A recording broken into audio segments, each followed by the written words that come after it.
ആരാണ് ആദ്യം പറഞ്ഞ അഫീഫ സൂപ്പറാണെന്ന്? പിന്നെ നാട്ടുകാർ അഫീഫ സൂപ്പറാണെന്ന് പറയാൻ തുടങ്ങി. ഏത് കാര്യത്തിലാണ് കൂടുതൽ സൂപ്പർ? അതുകൊണ്ടായിരിക്കും ഈ ചോദ്യം ഇന്ന പിറകോട്ട് വലിക്കാതിരുന്നത്. ചോദ്യങ്ങൾ ഉണ്ടായിട്ടുണ്ടായിരിക്കാം. തദ്ദേശ സ്ഥാപനത്തിൽ 50% സംവരണം ഇല്ലെങ്കിൽ നല്ല കഴിവുള്ള സൂപ്പർ എന്ന് അഫീഫ വിശ്വസിക്കുന്ന അഫീഫ സ്ഥാനാർത്ഥിയാവുമായിരുന്നു. പൊളിറ്റിക്കൽ ആവാതിരിക്കുക എന്നുള്ളതായിരിക്കും ഒരു പ്രയാസമുള്ള കാര്യമായിട്ട്. CPM-ന്റെ ഉറച്ച കോട്ടയാണ് കണ്ടുകൊണ്ട് തോറ്റു പോകുന്നൊരു പേടിയുണ്ട്. ഇപ്പോഴത്തെ ദാരിദ്ര്യം എന്താണെന്നുള്ളത് മനസ്സിലാക്കിക്കൊണ്ട് ആ കുട്ടികളെ വിഷയത്തെ അഡ്രസ്സ് ചെയ്യണം എന്നുള്ളതുണ്ട്. ഞാൻ പറയുകയാണെങ്കിൽ അഫീഫ ഈ സ്റ്റൈലിഷ് ആണ് കുറച്ച്, അതിൽ ഈ സൂപ്പറാണെന്ന് പറയാണ്. ഇന്നിലെന്തോ ഒരു ഭംഗി കണ്ടെത്തിയ മനുഷ്യന്മാർ ഉണ്ടായിരിക്കാം, അതുകൊണ്ടായിരിക്കും ഭംഗി കണ്ടെത്തിയ നമ്മൾ സൂപ്പറാണല്ലോ. ഫെമിനിസ്റ്റ് ആണ്. ഞാൻ ചിലപ്പോൾ വളരെ ചെറുപ്പം തൊട്ടേ എൻ്റെ പേര് എഴുതുമ്പോൾ ഞാൻ എഴുതൽ അങ്ങനെ ആയിരുന്നു. ഞാൻ എന്തെങ്കിലും ചിത്രം വരയ്ക്കുമ്പോൾ തോറ്റുപോയാൽ കരയോ? ഇല്ല, തോറ്റു നേരിടും, ചിരിച്ചു തരിടും, ചിരിച്ചു തരിടും.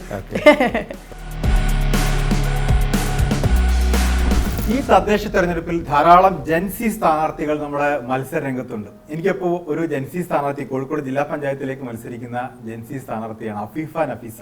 അഫീഫയുടെ രാഷ്ട്രീയ പാർട്ടി ഏതാണെന്നോ മത്സരിക്കുന്ന ഏത് മുന്നണിയാണെന്നോ ഞാൻ ഇപ്പോൾ പറയുന്നില്ല. അഫീഫ പറയുന്നത് കേട്ടിട്ട് നിങ്ങൾക്ക് മനസ്സിലാവുന്നത് നോക്കാം നമുക്ക്. ഏതായാലും അഫീഫ സൂപ്പർ അഫീ എന്നാ വിളിക്കുന്നത്. ആരാ ഈ സൂപ്പർ ആദ്യം വിളിച്ചേ? സൂപ്പർ ആദ്യം വിളിച്ചത് ഞാൻ തന്നെയാണ്. സൂപ്പറാണെന്ന് എപ്പോൾ തോന്നിയതാ? അതില്ല, അത് ശരിക്കൊരു ഉത്തരം എന്ന് പറയുകയാണെങ്കിൽ ഞാൻ ചിലപ്പോൾ വളരെ ചെറുപ്പം തൊട്ടേ എൻ്റെ പേര് എഴുതുമ്പോൾ ഞാൻ എഴുതൽ അങ്ങനെ ആയിരുന്നു. ഞാൻ എന്തെങ്കിലും ചിത്രം വരയ്ക്കുമ്പോൾ എന്തെങ്കിലും എഴുതുമ്പോൾ ഒക്കെ ഞാൻ എന്നെ തന്നെ അങ്ങനെ പരാമർശിച്ചു. അതിപ്പോ ഒരു ലോ ഓഫ് അട്രാക്ഷൻ എന്നൊക്കെ പറയാറുണ്ടല്ലോ, നമ്മൾ എന്താവണമെന്ന് ആഗ്രഹിക്കുന്നത് നമ്മൾ അതായിത്തീരാനുള്ള ശ്രമത്തിൽ അങ്ങനെയൊക്കെ മനസ്സിലാക്കി പറഞ്ഞാണോ? എനിക്ക് തോന്നുക എനിക്ക് അങ്ങനെ ഒരു താല്പര്യം ഉണ്ട്. അങ്ങനെ ഒരു എല്ലാം ഒരു അതിൻ്റെ ഒരു ഹൈയിൽ ഒരു പിടിക്കണം എന്നുള്ളൊരു താല്പര്യം. ആരാ ആദ്യം പറഞ്ഞ അഫീഫ സൂപ്പറാണെന്ന്? അല്ല, അങ്ങനെ പറഞ്ഞ ആളുകളുണ്ട്, അതുണ്ടായിരിക്കും. അതിപ്പോൾ സ്വാഭാവികമായിട്ട് എൻ്റെ അടുത്ത് ചില അഫീഫ ആദ്യം അഫീഫ സൂപ്പറാണെന്ന് പറഞ്ഞു, അതിനുശേഷം സൂപ്പർ അല്ല അങ്ങനെ പറഞ്ഞ ആൾക്കാരുണ്ട്. കൂടെ ചില ആളുകൾ നമ്മൾ മനസ്സിലാക്കുന്നതിലപ്പുറത്ത് നമ്മളെ പുറത്തുനിന്ന്. അപ്പോൾ ചിലപ്പോൾ നമ്മൾക്കും തോന്നുന്നു ഇങ്ങനെ നമ്മളെ വായിക്കുന്നുണ്ട് ആളുകൾ. ആദ്യം വായിച്ച ആൾക്കാരുണ്ട് പറഞ്ഞു, പിന്നെ നാട്ടുകാർ അഫീഫ സൂപ്പറാണെന്ന് പറയാൻ തുടങ്ങി. ഏത് കാര്യത്തിലാണ് കൂടുതൽ സൂപ്പർ? അല്ല, അത് ഏതൊരു കാര്യം ചെയ്യാന്നുണ്ടെങ്കിൽ അതൊരു ശരിക്കുള്ളൊരു കാര്യം എന്നല്ല, അത് എൻ്റെ ഒരു ഫിക്ഷനാണ് ശരിക്കും. എൻ്റെ ഒരു ഫിക്ഷനാണ് അത്. എനിക്കൊരു സൂപ്പർ എല്ലാം സൂപ്പർ ആവണം. അപ്പൊ ഈ പ്രായത്തിനിടയിൽ, ഇപ്പൊ ഈ വയസ്സിനിടയിൽ അഫീഫയ്ക്ക് ഒരു കോൺഫിഡൻസോടുകൂടി ഞാൻ സൂപ്പറാണെന്ന് തോന്നിയ കാര്യം എന്താ? അല്ല, അത് ഞാൻ ചെയ്യുന്ന കാര്യത്തിലൊക്കെ എനിക്ക് ആ കോൺഫിഡൻസ് കാര്യം ഉണ്ടാവുമല്ലോ. ഇപ്പൊ ഞാൻ സംസാരിക്കുന്നത് ഞാൻ സൂപ്പറാണ്, പഠിക്കാൻ ഞാൻ സൂപ്പറാണ്, അല്ലെങ്കിൽ ഞാൻ ആളോട് കമ്മ്യൂണിക്കേറ്റ് ചെയ്യാൻ സൂപ്പറാണ്, അല്ലെങ്കിൽ പൊളിറ്റിക്സ് ഞാൻ സൂപ്പറാണ്. ഏതിലാണ് സൂപ്പർ? എനിക്ക് ഒരു കോൺഫിഡൻസിൽ പറയാൻ പറ്റുന്ന ഒരു കാര്യമില്ലേ? എനിക്ക് എല്ലാത്തിനും ആ ഒരു കോൺഫിഡൻസ് ഒക്കെ ഉണ്ടാവാറ്. എല്ലാ കാര്യത്തിലും ഉണ്ട്. എല്ലാ കാര്യത്തിലും, അതായത് ഒന്നിനും അങ്ങനെ ഒരു പേടിയില്ല. അപ്പൊ അതൊരു എൻ്റെ ഒരു പോസിറ്റീവായിട്ട് എനിക്ക് തോന്നി. പെർഫെക്ഷൻ എന്തിലാണെന്നുള്ളതില്ല. പെർഫെക്ഷൻ അല്ല, എനിക്ക് പെർഫെക്ഷനിൽ വലിയ പെർഫെക്ഷനിൽ അപ്പുറത്തേക്ക് ആ ചെയ്യുന്ന സാധനത്തിൽ എൻ്റെ ഒരു 100ഉം സത്യമായിരിക്കുക. അതെന്താണോ എനിക്കെന്താണോ ഉള്ളത് അത് അതുപോലെ പ്രകടിപ്പിക്കാൻ പറ്റുന്നതിലാണ് ഞാൻ. അല്ലാണ്ട് അതിന്റെ ഒരു പെർഫെക്ഷൻ. ഞാൻ പറയുകയാണെങ്കിൽ അഫീഫ ഈ സ്റ്റൈലിഷ് ആണ് കുറച്ച്, അതിൽ ഈ സൂപ്പറാണെന്ന് പറയുകയാണെങ്കിൽ അത് പറഞ്ഞതുപോലെ എന്നെ സംബന്ധിച്ചിടത്തോളം എനിക്ക് തോന്നും ഒരു ആർട്ടാണ്. ഡ്രസ്സിങ് ആണെങ്കിലും സംസാരമാണെങ്കിലും പീപ്പിൾ സ്കില്ലാണെങ്കിലും. ഇതങ്ങനെ ഡിസൈൻ ചെയ്താണ് ഈ ജീൻസും ഷർട്ടും? അങ്ങനെ ഡിസൈൻ ഇല്ല. അപ്പൊ ചിലപ്പോൾ നമ്മൾ എന്ത് തിരഞ്ഞെടുക്കുമ്പോഴും ചിലപ്പോൾ അതിലെന്തൊരു നമ്മുടെ ഉള്ളിലുള്ള ഒരു സ്വയം ഡിസൈൻ ചെയ്താണ്, അല്ലെങ്കിൽ കൊള്ളാം അഫീഫയ്ക്ക് ഇതാണ് നല്ലതെന്ന് ആരും പറഞ്ഞാണ്? അല്ല, മിക്ക ഡ്രസ്സുകളും ഞാൻ സ്വന്തം എടുക്കാറുണ്ട്. ഈ പറഞ്ഞതുപോലെ ക്ലോത്ത് എടുത്ത് എൻ്റെ ഇഷ്ടത്തിന് വരച്ച് അടുപ്പിക്കുക അങ്ങനെ ചെയ്യാറുണ്ട്. സ്വന്തമായി തീരുമാനം എടുക്കാൻ തുടങ്ങിയത് ഏത് പ്രായം മുതലാണ്? ചെറുപ്പം തൊട്ട് എനിക്ക് അങ്ങനെ തന്നെയാണ് എല്ലാ കാര്യത്തിലും. ചെറുപ്പം എന്ന് പറഞ്ഞാൽ പാരന്റ്സിന്റെ ഇടപെടലില്ലാതെ? അത് ഇപ്പൊ ഏത് കാലം തൊട്ടായിരിക്കും നമ്മളങ്ങനെ തുടങ്ങി. ആ സമയം തൊട്ട് ഇപ്പൊ എനിക്ക് ഇഷ്ടപ്പെട്ട മുട്ടായാണ് ഞാനത് അവരതിനെ അനുവദിച്ചു എന്നുള്ളതുണ്ട്. പാരന്റ്സ് അതിന് പൊളിറ്റിക്സിലേക്കും പാരന്റ്സ് അനുവദിച്ചു. അതെ അതെ അതെ. അതായത് ഞാൻ ഒരു സാധനം തിരഞ്ഞെടുക്കുമ്പോൾ അതിന് എന്നെ ഞാനാകാൻ അനുവദിച്ചു എന്നുള്ളതിലാണ്. പാരന്റ്സിന് അങ്ങനെ രാഷ്ട്രീയ പശ്ചാത്തലമുള്ളവരാണ്? അതെ അതെ, അവരുടെ വ്യക്തമായ രാഷ്ട്രീയ പശ്ചാത്തലമുണ്ട് ഉള്ള ആൾക്കാരാണ്. അപ്പൊ അതുകൊണ്ട് ആ വഴിക്ക് പോകുന്നതിൽ അവർക്ക് എതിർപ്പുണ്ടായില്ല? ഇല്ല, അവർക്ക് ഞാനൊരു കാര്യം പറയുമ്പോൾ അത് ചിലപ്പോൾ നമ്മൾ പറയുന്ന പല വിഷയങ്ങളും അതുപോലെ ഉൾക്കൊള്ളാൻ അവർക്ക് പറ്റിക്കൊള്ളുന്നില്ല. എങ്കിലും അത് കേൾക്കുകയും അത് പഠിക്കാൻ അതിനു വേണ്ടി ശ്രമിക്കുകയും ചെയ്യുന്ന ആൾക്കാർ. എന്നെ അതാ പറഞ്ഞ എനിക്ക് ആ ഒരു സ്പേസ്, ഒരു ഇടം കിട്ടുന്നുണ്ട് എന്നുള്ളതാണ്. തടസ്സമായിട്ടില്ല. ഇല്ല, ആഗ്രഹങ്ങൾക്ക്. അതെ അതെ. ഒരു പക്ഷെ എന്നെ ഞാനാക്കിയ ആളുകളുണ്ടെങ്കിൽ മറുവശത്ത് എന്നെ ഞാനാകുന്നതിനെ എതിർക്കാതിരുന്ന ആളുകളും ഉണ്ട്. അതുകൊണ്ടാണ് പലപ്പോഴും പെൺകുട്ടികൾക്ക് ഞാൻ എടുത്തു പറയുന്നത് പല തടസ്സങ്ങളുണ്ടാവും നമ്മൾ ആഗ്രഹിക്കുന്ന വിധത്തിലാവാൻ. ചിലപ്പോൾ ഒന്ന് കുടുംബം, ഈ പറയുന്ന പോലെ രക്ഷിതാക്കളുടെ ആഗ്രഹത്തിനനുസരിച്ച്, രണ്ട് നമ്മുടെ മതം, നമ്മുടെ ബന്ധുക്കൾ, നാട്ടുകാർ, പിന്നെ പെണ്ണാണ് എന്നുള്ളൊരു സാധനം, നീ പെണ്ണല്ലേ എന്നുള്ള ചോദ്യങ്ങൾ, ഇതിലേതെങ്കിലും തടസ്സമായിട്ട് തോന്നിയിട്ടുണ്ടോ? ഇല്ല, അത് എങ്ങനെ ഫേസ് ചെയ്യുന്നു എന്നുള്ളിടത്തും അതിൻ്റെ ഒരു കാര്യമുണ്ട്. അപ്പോൾ പിന്നെ എനിക്ക് തോന്നുന്ന അതൊരു പ്രൂവ് ചെയ്യേണ്ട ഒരു വിഷയം കൂടെയാണ്. ഇതിപ്പോൾ അങ്ങനെ ഒരു സംഭവം സൊസൈറ്റിയിൽ നിലനിൽക്കണമെങ്കിൽ അത് നിഷേധിക്കാൻ കഴിയില്ല. അത് അവിടെ ഉണ്ട്, അങ്ങനെ ഒരു വിഷയം ഉണ്ടെങ്കിൽ അതുണ്ട്. പക്ഷെ അതിനെ നമ്മളെങ്ങനെ ഫേസ് ചെയ്യുന്നു, അതിനെങ്ങനെ അഡ്രസ്സ് ചെയ്യുന്നു, അവർക്ക് നമ്മളെങ്ങനെ അത് അങ്ങനെയാണോ എന്താ അതിൻ്റെ ഒരു പക്ഷെ അത് പേടിയായിരിക്കാം. പെൺകുട്ടിയല്ലേ, അപ്പോൾ സ്വാഭാവികമായിട്ട് ആ ഒരു ഇത് കിട്ടുമോ, അങ്ങനത്തെ ചില പേടികളായിരിക്കാം വളരെ സതുദ്ദേശത്തോട് കൂടിയിട്ട് ആ രീതിയിൽ പറയുന്നത്. അപ്പോൾ അതങ്ങനെയല്ല, എനിക്കത് ഡീൽ ചെയ്യാൻ സാധിക്കും എന്നുള്ള രീതിയിൽ അതിനെ പ്രൂവ് ചെയ്ത് കൊടുക്കാം എന്നുള്ളൊരു ഉത്തരവാദിത്വം. അതായത് പെണ്ണാണെങ്കിലും ആ പെണ്ണിന്റെ ഇടങ്ങളിൽ അവൾക്ക് ഒരു ഒരു ഭയക്കാണ്ട് ജീവിക്കാൻ പറ്റുന്ന ഒരു സാഹചര്യം ഉണ്ട് എന്നുള്ളതാണ്. അല്ല, അത് ഞാനല്ല, അത് ആ സാഹചര്യം ഒരുക്കി കൊടുക്കേണ്ടത് നമ്മളെ ചുറ്റുപാടും ഈ പറഞ്ഞതുപോലെ ഭരണകൂടവും നിയമം ആ രീതിയിലുള്ള പ്രൊട്ടക്ഷൻ ആ രീതിയിൽ തന്നെ. ഞാൻ ചോദിക്കുന്നതേ, ഒരു മോളെ പെൺകുട്ടിയല്ലേ, ഇങ്ങനെയൊക്കെ അങ്ങനെയുള്ള ചോദ്യങ്ങൾ ഉണ്ടായിട്ടുണ്ടോ എന്നുള്ളതാണ്. അങ്ങനെ ചോദിക്കേണ്ട ഒരു പക്ഷേ ഞാൻ പറയട്ടെ, എന്നെ സംബന്ധിച്ചോ, ഇതിൻ്റെ മാത്രം വിഷയം എല്ലാവർക്കും അങ്ങനെ ആയിക്കൊള്ളുന്നില്ല. എന്നെ സംബന്ധിച്ചിടത്തോളം ഞാൻ പറഞ്ഞു, നമ്മൾ പുറത്ത് കൊടുക്കുന്ന ഒരു ആൾക്കാർക്ക് നമ്മളെ കാണുമ്പോൾ കിട്ടുന്ന ഒരു ഫീലുണ്ട്. ഇപ്പം നമ്മൾ എങ്ങനെയാണോ ഇടപഴകുന്നത് അതനുസരിച്ചിട്ട് നമ്മളെങ്ങനെ ഒരു വിഷയത്തെ കൈകാര്യം ചെയ്യുന്നു അതിനനുസരിച്ചിട്ടാണ് ഈ ചോദ്യങ്ങളും ഇതൊക്കെ വരിക. ഇപ്പം നമ്മൾ പുറത്തിറങ്ങി എല്ലാവരും ആ രീതിയിലൊക്കെ സംസാരിച്ച് എല്ലാവരും അപ്പോൾ ഒരു ചിലപ്പോൾ നമ്മളെ കാണുമ്പോൾ പേടിക്കും, നമ്മളെ പ്രതികരണമാണ്, അല്ലെങ്കിൽ ഇത് കുട്ടി കുഴപ്പമില്ല ചിലപ്പോൾ, അപ്പോൾ അവർക്കും തന്നെ നമ്മൾ ഉഷാറായി വരണം, അങ്ങനത്തെ ഒക്കെ ഒരു പോസിറ്റീവ് സൈഡിലേക്ക് എപ്പോഴും എന്നെ സംബന്ധിച്ചിടത്തോളം ഇല്ല എന്ന് തന്നെയാണ്. ഇനി അത് ഞാൻ ശ്രദ്ധിക്കുന്നതാണോ എന്നും എനിക്കറിയില്ല. എന്നെ സംബന്ധിച്ചോളം അങ്ങനത്തെ ഒന്നും ഓർമ്മയിലില്ല. അങ്ങനെ 100 ചോദ്യങ്ങൾ വരാം. പ്രത്യേകിച്ച് അനക്ക് മരിക്കേണ്ട മോളെ, അല്ലെങ്കിൽ നീ ഒരു പെൺകുട്ടിയല്ലേ മോളെ, മേരീബ് കൊടുത്തില്ല, വാങ്ക് കൊടുത്തില്ല മോളെ എന്ന് ചോദിക്കുന്ന ഒരു സമൂഹം ഉണ്ടല്ലോ. അല്ല, ആ സമൂഹം ഉണ്ട്, അത് തെറ്റാണെന്ന് ഞാൻ പറയുന്നില്ല. അത് നല്ല നിലക്ക് വളരെ ഇതിൽ ചോദിക്കുന്ന ആളുകളുണ്ട്. അവരെ സ്നേഹമായിരിക്കാം, അത് കരുതലായിരിക്കാം, അത് അങ്ങനെ തന്നെ കാണാനും. അത് അതിനെ എങ്ങനെ കാണുന്നു? അല്ല, അത് എനിക്ക് പൊതുവേ ഇഷ്ടമാണ്. എൻ്റെ ഒരാൾ എവിടെ പോകുന്നു, പിന്നെ അവിടെ പല എൻ്റെ ഫ്രണ്ട്സൊക്കെ പറയാറുണ്ട്, ഈ എൻ്റെ കൂടെ നാട്ടിലേക്ക് വന്നുകൂടാ, അല്ലെങ്കിൽ എൻ്റെ നാട്ടിലേക്ക് വന്നുകൂടാ, ഒരു 10 ചോദ്യത്തിന് ഉത്തരം പറയേണ്ടി വരും, എവിടേക്ക് വന്നാൽ. അപ്പം ഞാൻ ഇപ്പോൾ വീട്ടിൽ നിന്ന് ഇറങ്ങി പോകുന്നുണ്ടെങ്കിൽ ചിലപ്പോൾ അതിൻ്റെ ഇടയിൽ ഒരു 3-4 വീടുകളിൽ നിന്നൊക്കെ ചിലപ്പോൾ നമ്മളോട് ഇതേപോലെ ചോദിച്ചുകൊണ്ട് ഞാനവിടെ വരുന്ന അതിങ്ങനെ നിർത്തിയായിരിക്കും എനിക്ക് പോകാൻ പറ്റുള്ളൂ. അത് എനിക്ക് ഞാൻ മനസ്സിലാക്കുന്ന ഓരോരുത്തരുള്ള സ്നേഹമാണ്. നാളെ മറ്റന്നാളെ ഓരോ എന്നെ കണ്ട് അങ്ങനെ ചോദിക്കുന്നില്ല എന്നുണ്ടെങ്കിൽ എനിക്കത് വലിയ വിഷമമുള്ള ഒരു കാര്യം. കരുതലിന്റെ ഭാഗമായിട്ടാണ് കണക്കാക്കുന്നത്. ഞാൻ അങ്ങനെ കണക്കാക്കുന്നത്. എനിക്ക് തോന്നുക അതുകൊണ്ടായിരിക്കും ഈ ചോദ്യം ഇന്ന പിറകോട്ട് വലിക്കാതിരുന്നത്. ചോദ്യങ്ങൾ ഉണ്ടായിട്ടുണ്ടായിരിക്കാം, പക്ഷെ ഞാൻ എടുത്തതുകൊണ്ടായിരിക്കാം ബുദ്ധിമുട്ടായി കരുതുമ്പോഴാണ് ബുദ്ധിമുട്ടാവുന്നത്. അങ്ങനെയാണ് ഞാൻ മനസ്സിലാക്കുന്നത്. എനിക്ക് തോന്നുന്നത് അതുകൊണ്ട് എനിക്കത് ഫീൽ ചെയ്തില്ല ഇതുവരെ. സംബന്ധിച്ച് രാഷ്ട്രീയം എന്ന് പറഞ്ഞാൽ എന്താണ്? രാഷ്ട്രീയം എന്ന് പറഞ്ഞാൽ ഞാൻ ഒരു എല്ലാ കാര്യത്തിലും പറഞ്ഞ പോലെ ഈ ചിന്തിക്കുന്ന ആളുകൾക്ക് ഒരു സാധനത്തെ പ്രത്യക്ഷത്തിൽ കാണുന്നതിലപ്പുറത്തേക്ക് ചില കാര്യങ്ങൾ, എല്ലാ കാര്യങ്ങൾക്കും ചില ബോധ്യങ്ങൾ ഉണ്ടാകാം, കാഴ്ചപ്പാടുകൾ ഉണ്ടാവും. ഈ പറഞ്ഞ എന്തൊരു വിഷയങ്ങളുണ്ടാവും. അത് തന്നെയാണ് പൊളിറ്റിക്സിൻ്റെ ഒരു അടിസ്ഥാനം. അത് നമ്മൾ ഏതെങ്കിലും ഒരു പൊളിറ്റിക്കൽ പാർട്ടിയിൽ കേവലം മെമ്പർഷിപ്പ് എടുക്കുകയും അല്ലെങ്കിൽ അതുമായി ബന്ധപ്പെട്ട് പ്രവർത്തിക്കുകയും ചെയ്യുക എന്നുള്ളതിനുപരി നമ്മളൊരു വിഷയത്തിലുള്ള കാഴ്ചപ്പാടാണ്. അതൊരു പ്രത്യേകിച്ച് ഒരു സമൂഹത്തെ ബാധിക്കുന്ന വിഷയങ്ങൾ, നിയമപരമായ വിഷയം, അങ്ങനെ മൊത്തത്തിൽ ഒരു രാഷ്ട്രത്തിൻ്റെ വിഷയമാണല്ലോ രാഷ്ട്രീയം. അപ്പോൾ അത് ആ ഒരു രീതിയിൽ ഉള്ള ഒരു ചിന്ത. സാമൂഹികമായ ജീവിതത്തിൽ എന്തിനെ കുറിച്ച് ഒരു നിലപാടുണ്ടായിരിക്കുക എന്നുള്ളതാണ് രാഷ്ട്രീയം. അടിസ്ഥാനമായിട്ട് അതന്നെയാണ് രാഷ്ട്രീയം എന്ന് പറയുന്നത്. അപ്പൊ ജനങ്ങൾക്കിടയിലേക്ക് രാഷ്ട്രീയം പറഞ്ഞിറങ്ങുമ്പോൾ ആ ജനങ്ങളോട് നമുക്കൊരു കമ്മിറ്റ്മെന്റ് ഉണ്ടാവും. അത് എന്ത് അടിസ്ഥാനത്തിലായിരിക്കും?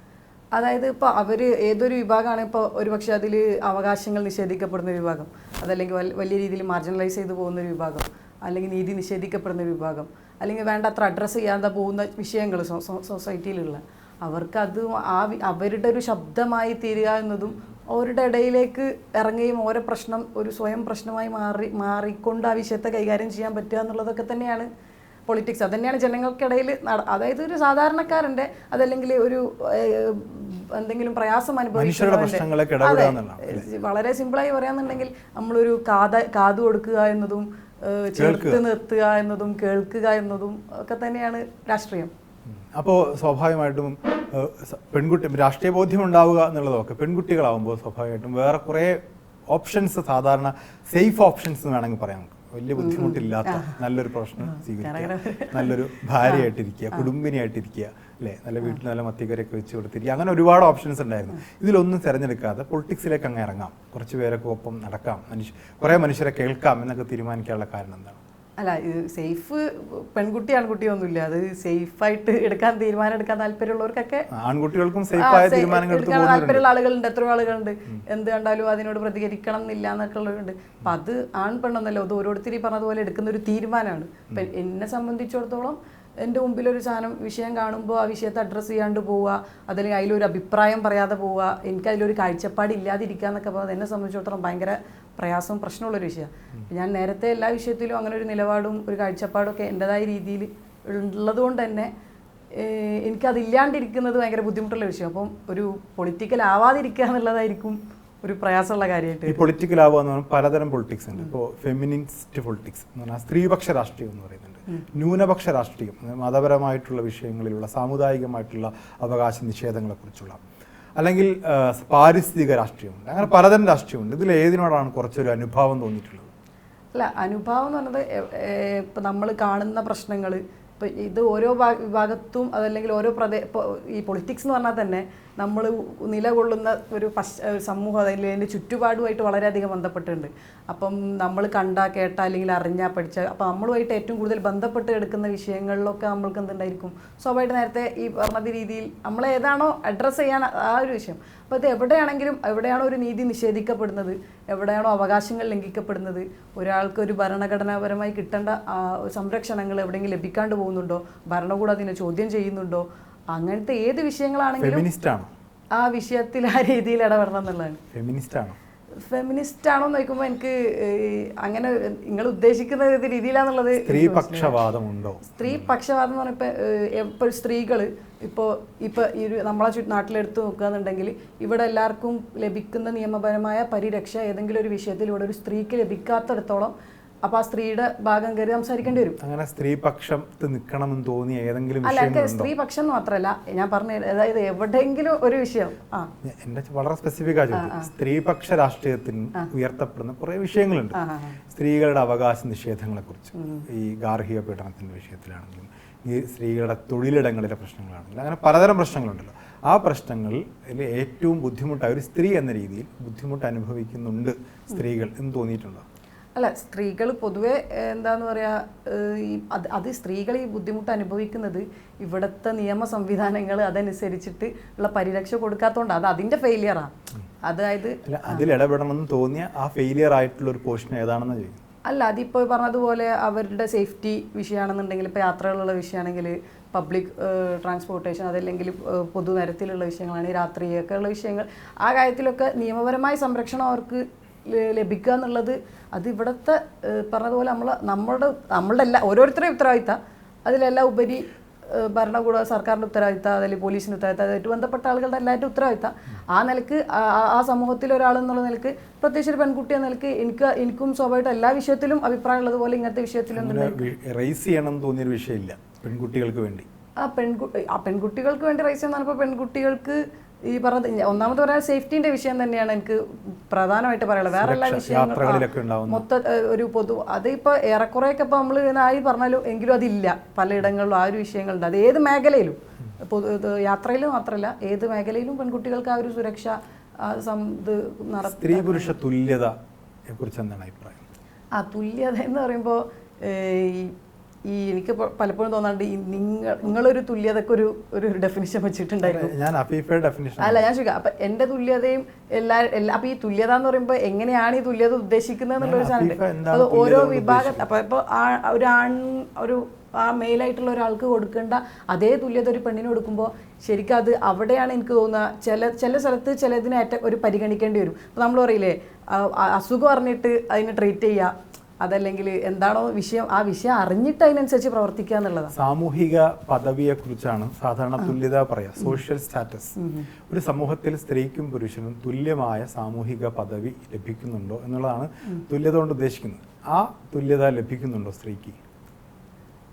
എനിക്ക് തോന്നുന്നു അതിനൊരു മാനദണ്ഡമാക്കി എടുക്കേണ്ടത് പലപ്പോഴും അവരുടെ കഴിവുകളും, അതല്ലെങ്കിൽ അത് സ്ത്രീ പുരുഷൻ എന്നതിലൊക്കെ അപ്പുറത്ത് ഓരോരുത്തർക്കും അവരുടെ ചില ആളുകൾ ചില വിഷയങ്ങൾ കൈകാര്യം ചെയ്യാൻ വളരെ ഏബിൾ ആയിട്ടുള്ള ആൾക്കാരായിരിക്കും. അപ്പം അവരുടെ കഴിവും അതല്ലെങ്കിൽ അവർ വർക്ക് ചെയ്യുന്ന മേഖലകളെ ഇടപെടുന്ന പുരുഷന്മാർക്കാണ് കൂടുതൽ എന്ന് തോന്നിയിട്ടുണ്ടോ?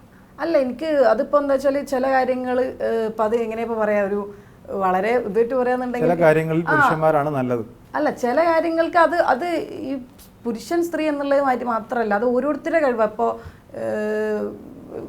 സ്ത്രീകൾ വളരെ പുരുഷന്മാർ ചെയ്യുന്ന പല കാര്യങ്ങളും അതിൻ്റെ പ്രൊഫഷണൽ രീതിയിൽ അതിൻ്റെ ഏറ്റവും വലിയ രീതിയിൽ ചെയ്യുന്ന സ്ത്രീകളുണ്ട്. അത് ചിലപ്പോൾ ഒരു പുരുഷനെ സംബന്ധിച്ചിടത്തോളം ചെയ്യാൻ പറ്റുന്നില്ല.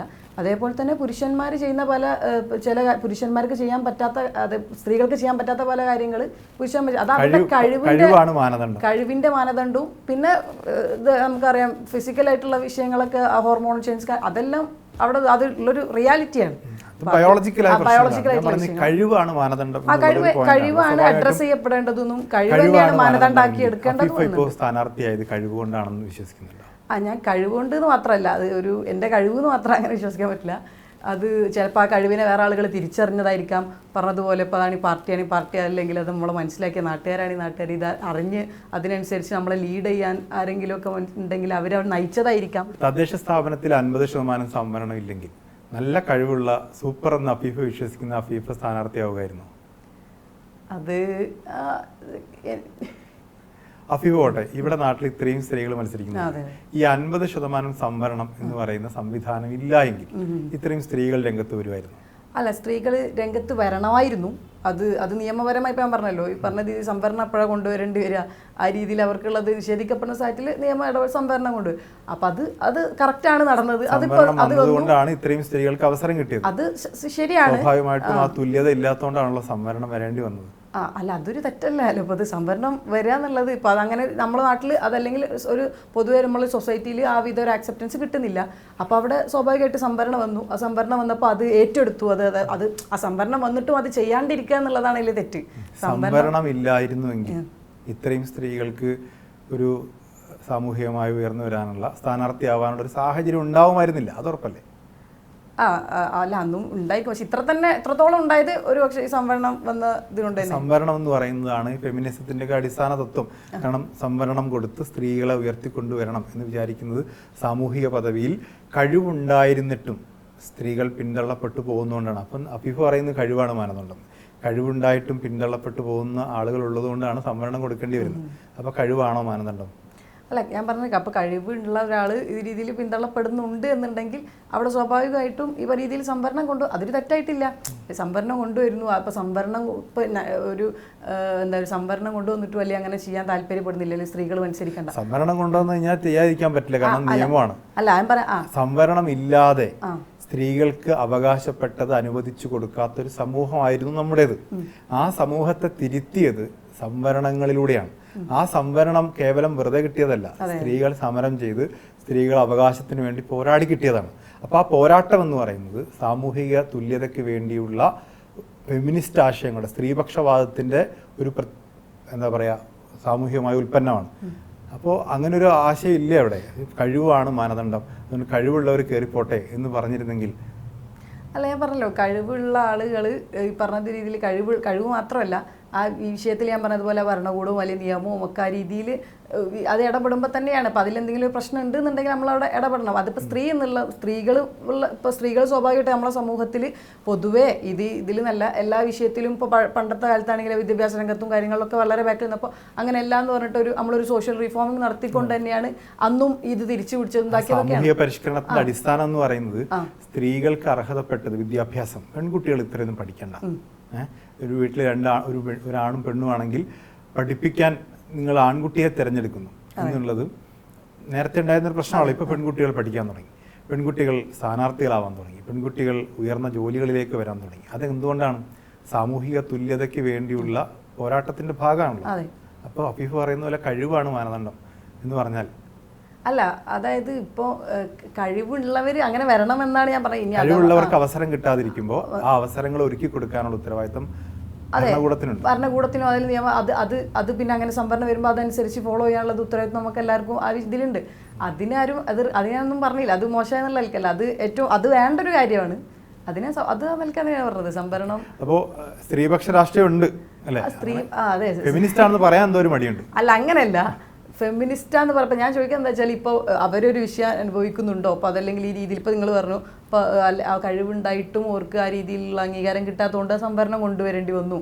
അതുപോലെ ഏത് വിഭാഗത്തിനും അതുപോലെ തന്നെയാണ്. അപ്പോൾ എനിക്ക് ഇന്ന ഫെമിനിസ്റ്റ് എന്ന് മാത്രം പറയാൻ പറ്റില്ല. എനിക്ക് നാളെ വേറൊരു ആണ് ഇപ്പോൾ അപ്പുറത്തൊരു ആളുടെ നീതിയും അത് അവകാശങ്ങളും ഇപ്പം ഞാൻ പറയാം, എപ്പോഴും നമ്മൾ പറയാറുണ്ട് ഒരു ജുഡീഷ്യൽ എഞ്ചിനീയറിങ്ങിനെ കുറിച്ചിട്ടൊക്കെ പറയാറുണ്ട്. കാരണം നിയമം എപ്പോഴും ഒരേ രീതിയിൽ നിൽക്കാൻ പാടില്ല. കാരണം നിയമത്തിൽ ഈ പറഞ്ഞ രീതിയിലുള്ള മാറ്റങ്ങൾ കൊണ്ടുവരുന്നത് കാരണം സമൂഹം ഇപ്പോൾ നമുക്കറിയാം പൊളിറ്റിക്സും നിയമവും അതുപോലെ തന്നെ കലകൾ ആർട്ടൊക്കെ നമ്മൾ പറയുമ്പോൾ അത് സമൂഹത്തിലുള്ള മാറ്റങ്ങളുമായിട്ട് വളരെയധികം ഡയറക്ട്ലി. എനിക്ക് തോന്നുന്നു അഫീഫ ജീവിച്ചു വളർന്ന സാഹചര്യത്തിൽ ഒരു തരത്തിലുമുള്ള വേർതിരിവ് ഉണ്ടായിട്ടില്ല അല്ലേ? അല്ല, എനിക്ക് തോന്നുന്നത് ഞാൻ വേർതിരിവില്ലാഞ്ഞിട്ടല്ല.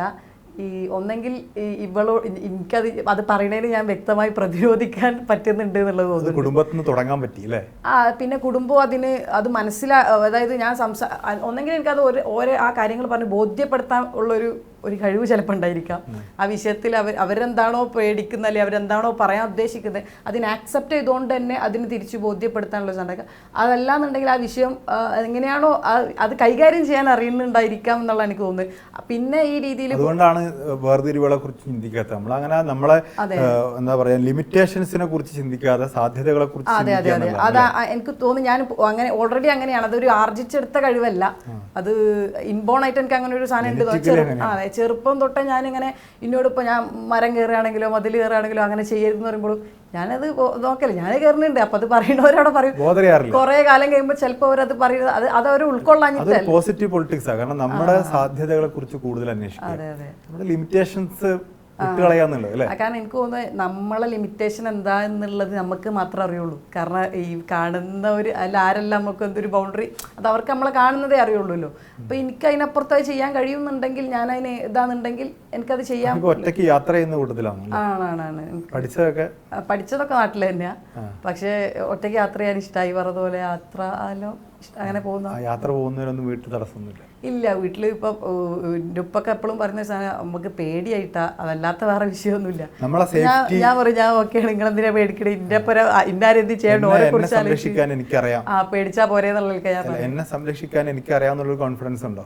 എന്നെ സംരക്ഷിക്കാൻ ചിലപ്പോൾ എന്നെ സംരക്ഷിക്കുന്ന എൻ്റെ മാത്രം ഇതായിരിക്കൂല. എനിക്കൊരു ബുദ്ധിമുട്ടില്ലാണ്ട് തിരിച്ചെത്തുന്നുണ്ടെന്നുണ്ടെങ്കിൽ ചിലപ്പോൾ അതിന് പല ആളുകളെ ഈ പറഞ്ഞതുപോലെ പൊളിറ്റിക്സ് ഈ പെൺകുട്ടികൾക്ക് ഓരോ കാലത്തും ഓരോ തരം സംരക്ഷണം. കുട്ടിക്കാലത്താണെങ്കിൽ അച്ഛൻ, പിന്നെ ആവുമ്പോൾ ഭർത്താവ്, പിന്നെ ആവുമ്പോൾ മക്കൾ, അങ്ങനെ ഒരു സംരക്ഷണം വേണം കൂടെ. അത് വേണമെന്ന് അതെനിക്ക് എൻ്റെ ഒരു വേറൊരു സൈഡായിട്ട് ഞാൻ എപ്പോഴും എടുക്കാറുണ്ട്. കാരണം ഒരു സൈഡിൽ ഞാൻ ഇങ്ങനെയൊക്കെ പറയുമ്പോഴും മറ്റു സൈഡിൽ വളരെ രീതിയിലൊരു കൂട് പോലത്തെ ഒരു സംവിധാനം എപ്പോഴും എനിക്ക് വേണം എന്നുള്ളത് ആഗ്രഹിക്കുന്ന ആളാണ്. കാരണം എനിക്ക് എന്തെങ്കിലും പ്രശ്നം വന്നു കഴിഞ്ഞാൽ ഞാൻ പിന്നെ ചിലപ്പോൾ എക്സ്ക്ലൂസീവായി പോവും. അതല്ല, അപ്പൊ ചിലപ്പോൾ പുറത്തൊരു മുഖം കൊടുക്കാണ്ട് എനിക്ക് ഏറ്റവും സേഫായ ഇടങ്ങളിലേക്ക് ഒന്ന് നിൽക്കണം എന്നേ ഞാൻ ആഗ്രഹിക്കൂ. അപ്പൊ എനിക്ക് എപ്പോഴും അങ്ങനത്തെ ഒരാളുകൾ എൻ്റെ കൂടെ വേണം. അങ്ങനെ ഒരു സൗഹൃദ വലയും അങ്ങനത്തെ മനുഷ്യന്മാരും എനിക്ക് പലപ്പോഴും മനുഷ്യന്മാരൊരു മാജിക്കായി തോന്നുന്നതും ഒരുപാട് നമ്മളെ ചേർത്ത് പിടിക്കുന്ന അതുണ്ട്. അത് അങ്ങനെ കിട്ടിയിട്ടുണ്ട്. ഞാൻ അത് വല്ലാണ്ട് കാത്തു സൂക്ഷിക്കുന്ന ഒരാളല്ലെങ്കിലും എനിക്ക് അങ്ങനത്തെ മനുഷ്യന്മാരെന്നെ മനസ്സിലാക്കാൻ ഇന്നിലെന്തോ ഒരു ഭംഗി കണ്ടെത്തിയ മനുഷ്യന്മാർ ഉണ്ടായിരിക്കാം. അതുകൊണ്ടായിരിക്കും ഭംഗി കണ്ടെത്തിയ വളരെ കുറച്ച് ആളുകൾ ഇപ്പോൾ അങ്ങനെയുള്ളവർ ഉണ്ട്. അതിൽ ഈ സൗഹൃദത്തിന് എന്തെങ്കിലും ലിമിറ്റേഷൻസ് ഉണ്ടോ? ജാതി, മതം, ലിംഗം ഇല്ലേ? അത് ആ ചോദ്യം തന്നെ എനിക്ക് ഭയങ്കര അങ്ങനെ ഒരിക്കലും ഇല്ല. കാരണം സൗഹൃദം എന്ന് പറയുമ്പോൾ അത് ഞാൻ മനസ്സിലാക്കുന്നത് സെലക്ഷൻ അല്ല. അത് ഇപ്പൊ നമ്മള് പല ആളുകളെ കാണുന്നു, അതിൽ ചിലർ മാത്രം സുഹൃത്തുക്കളാവുന്നു, അതിലും വളരെ ചിലർ മാത്രം ഉള്ളിലേക്ക് വരുന്നു, അതിലും ചില ആൾക്കാർ നമ്മളെ മനുഷ്യരായി തീരുന്നു. അപ്പൊ അതൊക്കെ അങ്ങനത്തെ ഒരു സ്നേഹബന്ധവും ഒരു ഹൃദയബന്ധങ്ങളൊക്കെ അല്ലേ അതിലിതൊന്നുമില്ല. ഇതൊന്നും ഇല്ലാത്തൊരു ലോകത്ത് അതങ്ങനെയൊരു ഇതല്ലേ. ഈ സ്ത്രീകൾ പെൺകുട്ടികളാവുമ്പോൾ വളരെ സേഫ്, നേരത്തെ പറഞ്ഞ ഒരു സേഫ് ഉണ്ടല്ലോ, ആ സേഫ്റ്റി എന്ന് പറയുന്നത് നേരത്തെ വിവാഹമൊക്കെ കഴിച്ചൊരു കുടുംബിനിയാവുക എന്നുള്ളതാണ്. അങ്ങനെ ഈ വിവാഹത്തെക്കുറിച്ചൊക്കെ ഉള്ള കൺസെപ്റ്റ് എങ്ങനെയാണ്? ഞാൻ വിവാഹം കഴിച്ചാ അങ്ങനെ നേരത്തെ വിവാഹം കഴിച്ച് സേഫ് ആവണം എന്ന് വിചാരിക്കുന്ന ആളാണ്? അല്ല, അത് ഈ പറഞ്ഞില്ല, അത് ഓരോ ആളുകൾക്കനുസരിച്ച് മാറും. അങ്ങനെ ഒരു എന്താ പറയാ ലിഖിത നിയമം അങ്ങനെ ഒരു സംഗതി ഒന്നും ഇല്ല. അത് ഓരോരുത്തരുടെ താല്പര്യങ്ങളാണ്. ആഫീഫയുടെ പാർട്ട്ണർ ഈ പറയുന്ന സ്വാതന്ത്ര്യമൊക്കെ അനുവദിക്കുന്ന ഒരാളാണ്. അതല്ല, അപ്പൊ അത് നമ്മൾ ഒരു കാര്യം ഞാൻ പറഞ്ഞില്ലേ, നമ്മളിപ്പോൾ ഇങ്ങനെ വന്നു അല്ലെ നമ്മളിങ്ങനെ കാര്യങ്ങൾ ചെയ്യുന്നുണ്ട് എന്ന് മനസ്സിലാവുമ്പോൾ സ്വാഭാവിക ചിലപ്പോൾ സേഫ്റ്റി കാര്യങ്ങളൊക്കെ എല്ലാ സ്നേഹം കൊണ്ടോ അല്ലെങ്കിൽ ഈ പറഞ്ഞതുപോലെ കരുതൽ കൊണ്ടൊക്കെ എല്ലാവർക്കും ഒരു പ്രയാസ വിഷമങ്ങളൊക്കെ ഉണ്ടായിരിക്കാം. അതിൻ്റെ ഒരു വലിയ കാരണം നമ്മളെ സൊസൈറ്റി തന്നെ ആ രീതിയിലുള്ളൊരു ഇത് പ്രൊട്ടക്ഷൻ കൊടുക്കാൻ പറ്റുന്നില്ല എന്നുള്ളത് നമ്മൾ ഓരോരുത്തരും ഉത്തരവാദികളാണ്. അതായത് ഇപ്പോൾ അത് നമുക്ക് ഒരാളെ മാത്രം പറയാനോ അല്ലെങ്കിൽ ഒരു പ്രത്യേക ആൾക്കാരാണ് ഇങ്ങനെ ചിന്തിക്കുന്നൊന്നും പറയാൻ പറ്റില്ല. അത് അങ്ങനെ അത് ഉള്ളതുകൊണ്ടായിരിക്കാം ചിലപ്പോൾ അങ്ങനെ ഭയക്കുന്നത്, അതുണ്ടായിരിക്കും. പക്ഷെ അത് വിഷയം നമ്മൾ ഓക്കെ ആണെന്ന് തോന്നുമ്പോൾ പിന്നെ അവർ ഇതിൻ്റെയൊക്കെ ഒരു സപ്പോർട്ടായതുകൊണ്ട് കൂടെ മാറുക എന്നുള്ളത്. ഇപ്പൊ രാഷ്ട്രീയം തിരഞ്ഞെടുക്കുന്ന ഒരു നിലപാടിന്റെ ഭാഗമാണ്, എല്ലാറ്റിലും ഒരു നിലപാട് വേണം. അതെ അതെ. ഈ മതം എവിടെയാണ് ജീവിതത്തിലൊരു മതത്തിന്റെ ഒരു സ്ഥാനം എവിടെയാണ്? അല്ല, മതം എന്നുള്ളതിനപ്പുറത്ത് വിശ്വാസമാണ്. വിശ്വാസം ഒരു മനുഷ്യൻ്റെ അതൊരു ഞാൻ പറഞ്ഞൊരു പലപ്പോഴും വിശ്വാസം ഒരു മനുഷ്യൻ്റെ ആ മനുഷ്യനൊരു അയാളുടെ ഉള്ളിലുള്ളൊരു ഇതാണ് വിശ്വാസം എന്നുള്ളത്. അപ്പോൾ അതും ഇതുമായിട്ട് അത് ഭയങ്കര ആത്മീയമായിട്ടൊരു സാധനങ്ങളായിരിക്കും. പേഴ്സണൽ ആണെന്ന് വിചാരിക്കുന്ന ഒരാളാണ്. അതെ, തീർച്ചയായിട്ടും അത് വളരെ, കാരണം അത് കാണാൻ പോലും സാധിക്കൂല. നമ്മുടെ ഉള്ളിലുള്ള വിശ്വാസം നമ്മുടേത് മാത്രമാണ്. അതെ അതെ. അപ്പോൾ ഒരുപക്ഷെ നമ്മളെ പൊളിറ്റിക്സ് ഒക്കെ നമുക്ക് നമ്മളുടെ ചില ഇതെന്നൊക്കെ കാണാൻ സാധിക്കുമെങ്കിലും വിശ്വാസം ഒരാൾക്കും കാണാൻ സാധിക്കില്ല. അത് ദൈവവും ഒരു മനുഷ്യനും തമ്മിലുള്ള ഒരു ബന്ധം. ഇത് മനുഷ്യരും തമ്മിലുള്ള ഇതിലുള്ള ഇടപെടലും അതൊക്കെയാണ് സമൂഹവും ഇതൊക്കെ ആയിട്ട് വരുന്നത്. അത് കംപ്ലീറ്റ് വേറെ തന്നെ ഒരു തലമാണ് അത്. ഈ ദൈവവും മനുഷ്യനും തമ്മിലുള്ള ഇടപാടിനിടയിൽ പൗരോഹിത്യത്തിന്റെ ഒരു ഇടപെടലുണ്ട്, ഒരു മധ്യസ്ഥം. അത് ഇഷ്ടപ്പെടുന്നില്ല. അല്ല, അത് ഇഷ്ടപ്പെടുന്നില്ല അങ്ങനെ അല്ല, അതിപ്പോ അതില് പഠിച്ച് പൗരോഹിത്യത്തിനൊരു ഉത്തരവാദിത്വം ഉണ്ട്, അത് അവർ ചെയ്യട്ടെ എന്നുള്ളത്. അത് അവരുടെ വ്യക്തമായ രീതിയിൽ അവർ അതിനെ നമ്മളെല്ലാവിധ റെസ്പെക്ട് കൊടുക്കാൻ അവരത് പഠിച്ച് അതിനനുസരിച്ച് കാര്യങ്ങൾ സംസാരിക്കുമ്പോൾ അത് തെറ്റാന്നല്ലല്ല, അവർ ഇതനുസരിച്ച് സംസാരിക്കുന്നത് തന്നെയാണ്. പക്ഷെ അതല്ല, അതിനപ്പുറത്തൊരു വ്യക്തിക്ക് ഉള്ള വിശ്വാസം കാര്യം ഇപ്പോൾ നമ്മളെന്തിൻ്റെയൊക്കെ അടിസ്ഥാനത്തിൽ ഓരോരുത്തരുടെ വിശ്വാസം കാര്യം കണക്കാക്കാൻ നിൽക്കുമ്പോഴൊക്കെയുള്ള വിഷയങ്ങൾ അല്ലാണ്ട് നമ്മൾ കാണുന്നില്ല. അപ്പം അത് അത്രയും വേറെ തന്നെ ഒരു തലാണ്. അത് ഒരിക്കലും ഇതുമായിട്ട് കൂട്ടി പറയാനേ പാടില്ല. വിശ്വാസവും അഫീഫയുടെ നിലപാടും ചേർന്നാണ് അഫീഫ ഒരു ലീഗുകാരിയായത് എന്ന് പറഞ്ഞാൽ? അല്ല, വിശ്വാസം രാഷ്ട്രീയവും കൂടി ഒരിക്കലും ചേരൂല എന്ന് തന്നെയാണ് എനിക്ക് തോന്നുന്നത്. കാരണം വിശ്വാസത്തിൽ അതിൻ്റെ ആവശ്യം വരുന്നില്ല. ഒന്നാമത് വിശ്വാസത്തിന് രാഷ്ട്രീയത്തിൻ്റെ ആവശ്യമില്ല. രാഷ്ട്രീയത്തിന്റെ പിൻബലം ആവശ്യമില്ല. വിശ്വാസത്തിനല്ല, അതായത് ഒരു മനുഷ്യന്റെ ഉള്ളിലുള്ള ഒരു വിശ്വാസത്തിന് രാഷ്ട്രീയത്തിന്റെ ഒരു പിൻബലത്തിന്റെ ആവശ്യമില്ല. സ്പിരിച്വാലിറ്റി പ്യുവർലി രാഷ്ട്രീയത്തിന് അതീതമാണെന്ന് തന്നെയാണ് എനിക്ക് തോന്നുന്നത്. അതായത് ഇപ്പോൾ പക്ഷെ ഒരു പറഞ്ഞിട്ട് ഈ നമ്മൾ ഒരു ജീവിക്കുന്ന ഇപ്പോൾ ഇന്ത്യ പോലത്തെ ഒരു രാജ്യത്ത് ഓരോരുത്തർക്കും അവരുടേതായ വിശ്വാസമുള്ളവരുണ്ടായിരിക്കാം, അത് വിശ്വാസം ഇല്ലാത്തവരുണ്ടായിരിക്കാം, അത് ഏതൊക്കെ വിഭാഗത്തിൽപ്പെട്ടവരുണ്ടായിരിക്കാം. മതത്തിന് വിശ്വാസത്തിനപ്പുറത്ത് ഒരു ഐഡന്റിറ്റിയുടെ തലമുണ്ട്, സ്വത്തും. ഈ സ്വത്തും രാഷ്ട്രീയമായിട്ട് വളരെ കണക്റ്റഡ് ആണ്. അപ്പൊ ആ സ്വത്തും ഉൾക്കൊള്ളാനുള്ള ഒരു ത്വരയും നിലപാടും ചേരുമ്പോഴാണ് ലീഗുകാരിയാവുന്നത്, അല്ലെ? ഒരു മുസ്ലിം എന്ന് പറയുന്ന സ്വത്വത്തിൽ അഭിമാനിക്കുന്നുണ്ട്. ആ സ്വത്വമാണ് അഫീഫയുടെ രാഷ്ട്രീയം നിർണ്ണയിക്കുന്നത്. അതാണ് ഞാൻ നേരത്തെ പറഞ്ഞത്. ഇപ്പോൾ ഇന്ത്യ പോലെ ഒരു രാജ്യത്ത് നമ്മൾ ജീവിക്കുമ്പോൾ ഇപ്പോൾ ഇവിടുത്തെ വ്യത്യസ്ത വിഭാഗങ്ങളിലുള്ള ആളുകളുണ്ട്. അവരെല്ലാവരും ഈ പറഞ്ഞതുപോലെ നമ്മളുടെ രാജ്യത്തെ എല്ലാ നിയമവും അതല്ലെങ്കിൽ എല്ലാ അവകാശങ്ങൾക്കും അവരെല്ലാവരും അർഹരാണ്. അതല്ലെങ്കിൽ ഭരണഘടന നൽകുന്ന ഈ സംരക്ഷണങ്ങൾക്ക് അത് നിഷേധിക്കപ്പെടുന്ന ഇടങ്ങളുണ്ട്. അതല്ലെങ്കിൽ ഒരു പ്രത്യേക വിഭാഗത്തിൻ്റെ അവകാശങ്ങൾ നിഷേധിക്കപ്പെടുന്നുണ്ട്. അതല്ലെങ്കിൽ അവർക്ക് എതിരെയുള്ള ഈ രീതിയിൽ അവരുടെ നീതി നിഷേധിക്കപ്പെടുന്നുണ്ട്. അങ്ങനെ എന്തെങ്കിലും കാര്യങ്ങളുടെ ഈ ഒരു ഇങ്ങനെ ഒരു വിഭാഗീയത ഉണ്ടാവുന്നുണ്ട് എന്നുണ്ടെങ്കിൽ അത് അഡ്രസ്സ് ചെയ്യുക എന്നുള്ളതാണ് പൊളിറ്റിക്സ് എന്ന് പറയുമ്പോൾ. അവിടെയാണ് പൊളിറ്റിക്സും അതൊക്കെ വരുന്നത്. അപ്പോൾ ഇതിൽ ഇപ്പോൾ അവിടെയാണ് ഈ പറഞ്ഞതുപോലെ ഈ മാർജിനലൈസ് ചെയ്യുന്ന വിഭാഗത്തിൻ്റെ ശബ്ദമാവുക എന്നതൊക്കെ രാഷ്ട്രീയത്തിൻ്റെ ഒരു കാര്യമായിട്ട് നേരത്തെ പറഞ്ഞു. മൈനോറിറ്റി പൊളിറ്റിക്സിന്റെ അടിസ്ഥാനം അതാണ്. കാരണം ഈ ഒരു ഭൂരിപക്ഷ സമുദായമുള്ള സ്ഥലത്ത് മൈനോറിറ്റികൾക്ക് അവരുടെ ഭീതി ഇല്ലാതെ ജീവിക്കാൻ പറ്റുക എന്നുള്ളത് വളരെ പ്രധാനപ്പെട്ട കാര്യമാണ് ജനാധിപത്യത്തിൽ. അത് ഉൾക്കൊള്ളുന്നു എന്നുള്ളതാണ്. സ്വാഭാവികമായിട്ടും പ്രധാനപ്പെട്ട ഒരു ചോദ്യം, അവസാനത്തെ ചോദ്യം, ഹ്യൂമാനിറ്റി, മാനവികതയാണല്ലോ നമ്മളെല്ലാവരും ചേർത്ത് നിർത്തുന്ന ഒരു സാധനം. മതവും രാഷ്ട്രീയവും ചേരുമ്പോൾ ഈ മാനവികതയുടെ ഒരു സ്ഥാനം എവിടെയാണ്? നമ്മൾ മനുഷ്യരെ എങ്ങനെ കാണുന്നു? ആ ചോദ്യം എനിക്ക് തോന്നുന്നു ഈ ചെറുതാകുന്നത് പോലെയുണ്ട്. അത് മാനവികത എങ്ങനെ മാനവികത എന്ന് പറഞ്ഞാൽ അത്രയും വിശാല ഒരു സാധനമാണ്.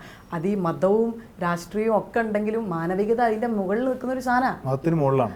അല്ല, ഇത് മാനവികത, മതം അതല്ലെങ്കിൽ രാഷ്ട്രീയമൊന്നും മാനവികതയ്ക്ക് തടസ്സാവുന്നില്ല എന്നുള്ളതാണ് എനിക്ക് തോന്നുന്നത്. കാരണം അതെനിക്ക് ആ ചോദ്യം തന്നെ അതുകൊണ്ട് അത്ര ഇതിൽ ഉൾക്കൊള്ളാൻ സാധിച്ചില്ല. കാരണം അതെങ്ങനെ മനുഷ്യരെ കാണുമ്പോഴേ നമ്മൾ സ്വാഭാവികമായിട്ടും മതത്തിനും വിശ്വാസത്തിനും രാഷ്ട്രീയത്തിനും അപ്പുറത്ത് മനുഷ്യരെ കാണുന്നുണ്ട്. അതങ്ങനെ തന്നെ കാണുക. അതിൽ ഇപ്പോൾ ഞാനൊരു വിശ്വാസിയാണെങ്കിലും അല്ലെങ്കിലും അത് ഒരു മനുഷ്യൻ അനുഭവിക്കുന്ന പ്രയാസമോ വേദന അല്ലെങ്കിൽ ഒരു മനുഷ്യൻ്റെ കണ്ണീരൊപ്പാനോ അല്ലെങ്കിൽ അയാളുടെ പ്രയാസത്തിൽ കൂടെ നിൽക്കുമ്പോൾ എവിടെയാണ് നമ്മൾ ഒരാളുടെ മതമോ രാഷ്ട്രീയമോ നോക്കുന്നത്? അങ്ങനെ നോക്കുന്നില്ലല്ലോ. അപ്പോൾ മാനവികത അതിൻ്റെ മുകളിലുള്ള സാധനം തന്നെയാണ്.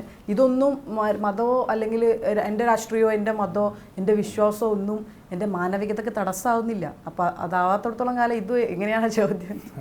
അപ്പോൾ ലീഗിൻ്റെ ആളാണെന്ന് ഞാൻ പറഞ്ഞു, ലീഗിൻ്റെ മെമ്പറാണ്, MSFന്റെ ലീഡറാണ്. അപ്പോൾ കടലുണ്ടി ഡിവിഷൻ അല്ലേ, CPM-ന്റെ ഉറച്ച കോട്ടയാണ് കടലുണ്ടി. തോറ്റു പോകുന്നൊരു പേടിയുണ്ടോ? ഇല്ല, തോറ്റ് പോകുന്നുള്ള പേടിയില്ല. അപ്പം നേരത്തെ പറഞ്ഞതുപോലെ നമ്മൾ സൂപ്പറാണല്ലോ, ഈ അങ്ങനത്തെ ഒരു ഇതുണ്ട്. പിന്നെ ജയിക്കുന്നൊരു വിശ്വാസമുണ്ടോ? ജയിക്കുമെന്നുള്ള വിശ്വാസമുണ്ട്. അതായത് ഞാൻ പറഞ്ഞതുപോലെ അതിലൊരുപാട് കാരണങ്ങൾ. ഒന്നാമത് ഈ ഒരു മൊത്തത്തിലൊരു കാലാവസ്ഥ നമുക്ക് അനുകൂലമായിട്ടുള്ളൊരു കാലാവസ്ഥയൊക്കെ ഉണ്ട്. അപ്പം അതുകൂടാണ്ട് തന്നെ പറഞ്ഞതുപോലെ ഈ പുതിയ കാലത്തെ അതല്ലെങ്കിൽ പുതിയ കാലഘട്ടത്തിലുള്ള കുട്ടികളെ അതല്ലെങ്കിൽ ആ ജെൻസി, ഇപ്പോൾ നേരത്തെ നിങ്ങൾ പുതിയ നമ്മളൊക്കെ ഇങ്ങനെയാണല്ലോ പറയുന്നത്. അപ്പോൾ ആ രീതിയിലൊരു ജെൻസിയൊക്കെ ആകുമ്പോൾ ആ ആളുകളെ ആക്സെപ്റ്റ് ചെയ്യാൻ സമൂഹം തയ്യാറായി എന്നുള്ളതാണ്. അതുകൊണ്ടായിരിക്കാം ചിലപ്പോൾ ഇതിലും ഒരു സ്ത്രീ ഇപ്പോൾ പറഞ്ഞതുപോലെ സംവരണമൊക്കെ ഉണ്ടെന്നുണ്ടെങ്കിലും നമ്മളെ പോലത്തെ ഒരു ആളെ പിടിച്ചിട്ട് അല്ലെങ്കിൽ ഇത്രയും ആളുകൾക്കിടയിൽ ഇറങ്ങുമ്പോൾ എങ്ങനെ റെസ്പോൺസ് ഒക്കെ? ഭയങ്കര റെസ്പോൺസ്. ആൾക്കാർക്ക് ഓരോ വീട്ടിലൊരു കുട്ടീനെ പോലെയൊക്കെയാണ് അവർ കാണുന്നത്. ഭയങ്കര മോളെ ജയിച്ചു തരണം, അങ്ങനെ ആക്കണം, ഭയങ്കര രീതിയിലുള്ളൊരു സ്വീകാര്യത തന്നെയാണ് ആൾക്കാരുടെ കിട്ടുന്നത്, ആ സ്നേഹവും സാധനമൊക്കെ. അപ്പോൾ തന്നെ അത് മനസ്സിലാവുന്നുണ്ട്. കാരണം അങ്ങനെ ആക്സെപ്റ്റ് ചെയ്യാൻ തുടങ്ങി നമ്മളെ സൊസൈറ്റിയും. ജയിച്ചാൽ എന്താണ് ഒരു ജില്ലാ പഞ്ചായത്ത് മെമ്പർക്ക് ഒരുപാട് കാര്യങ്ങൾ ചെയ്യാൻ പറ്റും അല്ലേ? അങ്ങനെ ഒരു കാഴ്ചപ്പാടുകളൊക്കെ വളർത്തിയെത്തിയിട്ടുണ്ട്. ഉണ്ട്. അത് ഞാൻ ഇപ്പം ഇതിൽ മത്സരിക്കുന്നതുകൊണ്ടല്ല, അല്ലെങ്കിൽ എനിക്കിപ്പോൾ ചില നമുക്കൊരു വിഷൻ ഉണ്ടാവുമായിരിക്കുമല്ലോ. അപ്പോൾ അങ്ങനെയുള്ള ചില കാര്യങ്ങളാണ്. അപ്പോൾ ഞാൻ എപ്പോഴും അതിനൊരു 3-4 പോയിന്റ്സ്. അതെ, ഞാൻ വരുന്നത് കടലുണ്ടി ഡിവിഷൻ എന്നാണ് വരുന്നത്. കടലുണ്ടി പഞ്ചായത്ത് മുഴുവനും അതുപോലെ തന്നെ ഓളവണ്ണ പഞ്ചായത്തിൻ്റെ ഒരു 9 വാർഡ് അങ്ങനെ അടങ്ങുന്നതാണ് ആ ഡിവിഷൻ വരുന്നത്. അപ്പോൾ അതിലിപ്പോൾ ഞാൻ ചെറുപ്പം തൊട്ടേ ഞാൻ പഠിച്ച സ്കൂൾ എല്ലാം ആ ഒരു കോസ്റ്റൽ ഏരിയയിൽ വരുന്ന ചാലിയം സ്കൂളിലാണ് പഠിച്ചത്. അപ്പോൾ അവിടെ നിന്നൊക്കെ എനിക്ക് ആദ്യം തോന്നുമ്പോൾ നമ്മൾ എത്ര തന്നെ കുട്ടികൾക്കിടയിലൊരു വിഭാഗീയ സെക്ടർ അവർ തമ്മിലൊരു കാറ്റഗറൈസേഷൻ ഇല്ല എന്നൊക്കെ പറയുമ്പോഴും അതിൽ ചിലപ്പോൾ ഒരു മിനിമം സ്റ്റാൻഡേർഡ് ഓഫ് ലിവിങ് ഇല്ലാത്ത ആളുകൾ ഇന്നും അങ്ങനത്തെ ഏരിയകളിലൊക്കെ തീരദേശ മേഖലകളിലൊക്കെ ഉള്ള കുട്ടികൾക്ക് അത് കിട്ടുന്നുണ്ടോ എന്നുള്ളൊരു പേടി എനിക്ക് ഇപ്പോഴും ഉണ്ട്. കാരണം ഞാനൊക്കെ ഉള്ള സമയത്ത് നമ്മൾ സ്കൂളിലേക്ക് വരുന്ന രീതിയും നമ്മളെ പാരൻസ് നമ്മളെ വിദ്യാഭ്യാസത്തെ കാണുന്ന രീതിയും അവരുടെയും വ്യത്യാസം ഉണ്ടായിരുന്നു. കാരണം അവർ ജീവിക്കുന്ന ഒരു ചുറ്റുപാടും കാര്യങ്ങളൊക്കെ അതിനെ വലിയ രീതിയിൽ ഇതാക്കുന്നുണ്ട്. അപ്പോൾ അങ്ങനത്തെ ആ ഒരു കാറ്റഗറൈസേഷൻ ഇല്ലാണ്ടാക്കിക്കൊണ്ട് ഈ പറഞ്ഞ രീതിയിൽ ആ രീതിയിലുള്ളൊരു പഠന പദ്ധതികളും കാര്യങ്ങളിലൊക്കെ അങ്ങനത്തെ നമ്മളെ ഇടയിലുള്ള കുട്ടികൾക്ക് കൊണ്ടുവരണം എന്നുള്ള ഒരു വലിയ അതിൻ്റെ എനിക്ക് നേരിട്ട് കണ്ട് ഇതുള്ള വിദ്യാഭ്യാസ കാര്യത്തിലാണ് കുറച്ചുകൂടി. ഞാനൊരു വിദ്യാർത്ഥി എന്നുള്ള നിലക്കും അതല്ലെങ്കിൽ ആ ഒരു പ്രായത്തിലുള്ള ആളുകളെ വിഷയം മനസ്സിലാക്കുന്നുണ്ട് എന്നുള്ള നിലക്കും അവരുടേതായിട്ട് പറഞ്ഞാൽ നമ്മൾ അതിദാരിദ്ര്യ നിർമ്മാർജ്ജനം എന്നൊക്കെ പറയും. അപ്പോൾ ആ രീതിയിൽ വരുന്ന സാഹചര്യത്തിൽ ഇന്നത്തെ ദാരിദ്ര്യത്തിൻ്റെ ഒരു ഇതെന്ന് പറഞ്ഞാൽ സ്കെയിൽ ഏതാണെന്ന് മനസ്സിലാക്കണം. നേരത്തെ പോലെ അന്ന് ഞാൻ ഒരു നേരത്തെ ഭക്ഷണം പോലും ഇല്ലാണ്ടാണ് പോയിരുന്നത്, അല്ലെങ്കിൽ കിലോമീറ്ററുകൾ താണ്ടിയ സ്കൂളിൽ പോയിരുന്നത്. ഇന്ന് റെലവൻസ് ഇല്ല, കാരണം ഇന്ന് ലോകം അത്രയും മാറി. അപ്പോൾ പിന്നെ അതൊന്നും ഇവിടെ പറഞ്ഞ കാര്യമില്ല. അപ്പോൾ ഇപ്പോഴത്തെ ദാരിദ്ര്യം എന്താണെന്നുള്ളത് മനസ്സിലാക്കിക്കൊണ്ട് ആ കുട്ടികളെ വിഷയത്തെ അഡ്രസ്സ് ചെയ്യണം എന്നുള്ളതുണ്ട്. പിന്നെ ഈ പറഞ്ഞ രീതിയിൽ അവരുടെ ഇപ്പോൾ സെൻട്രൽ യൂണിവേഴ്സിറ്റികളിലേക്കൊക്കെ ആണെന്നുണ്ടെങ്കിൽ അവരുടെ സാധ്യതകളെ കൂടുതൽ രീതിയിൽ മെച്ചപ്പെടുത്താം. അപ്പോൾ അതിന് വേണ്ടിയിട്ടുള്ള കോച്ചിങ് കാര്യങ്ങളോ അങ്ങനത്തെ രീതിയിൽ കൊടുക്കാം. അതൊരു എൻ്റെ വിദ്യാഭ്യാസപരമായി ഉയർത്തിക്കൊണ്ടുവരിക എന്നുള്ളതാണ് ദാരിദ്ര്യ നിർമ്മാർജ്ജനത്തിൻ്റെ അടിസ്ഥാനം എന്ന് വിശ്വസിക്കുന്നുണ്ട്. അല്ല, അതൊരു അതിൻ്റെ ഒരു അതിൻ്റെ ഒരു എന്താ പറയുക, ഒരു ശാശ്വതമായ ഒരു പരിഹാരം തന്നെയാണ്. കാരണം അവർക്ക് എന്ത് ചെയ്യും, കുറച്ച് കാലത്ത് ടെമ്പററി ഇത് കൊടുത്തിട്ട് കാര്യമില്ല എന്നാണ് വിശ്വസിക്കുന്നത്. തോറ്റുപോയാൽ കരയോ? ഇല്ല, ചിരിച്ചു തരിടും. തോറ്റാൽ ഉപേക്ഷിക്കുന്നതല്ല രാഷ്ട്രീയം. ഇല്ല, ഒരിക്കലല്ല. കാരണം ഇത് മത്സരിക്കാൻ വേണ്ടിയിട്ടുള്ള രാഷ്ട്രീയമല്ല. ഞാൻ ഇതിലൊന്നും ഒന്നും അല്ലാതിരുന്ന കാലത്തും എനിക്ക് എൻ്റെതായിട്ടുള്ള നിലപാടും കാഴ്ചപ്പാടും ഉണ്ടായിരുന്നു. ഇനി അങ്ങനെ തന്നെ ആയിരിക്കും. അതെപ്പോഴാണെങ്കിലും അത് ഞാനാണ്. ഞാൻ മനസ്സിലാക്കുന്ന എൻ്റെ കാഴ്ചപ്പാടും എൻ്റെ നിലപാടുകളും കാര്യങ്ങളും എന്നൊക്കെ പറഞ്ഞാൽ അത് ഞാനാണ് എന്നാണ് എനിക്ക് തോന്നാറുള്ളത്. അപ്പോൾ അത് അങ്ങനെ തന്നെയാണ് ഉണ്ടായിരിക്കുക. എല്ലാവിധ ആശംസകളും. സ്നേഹം.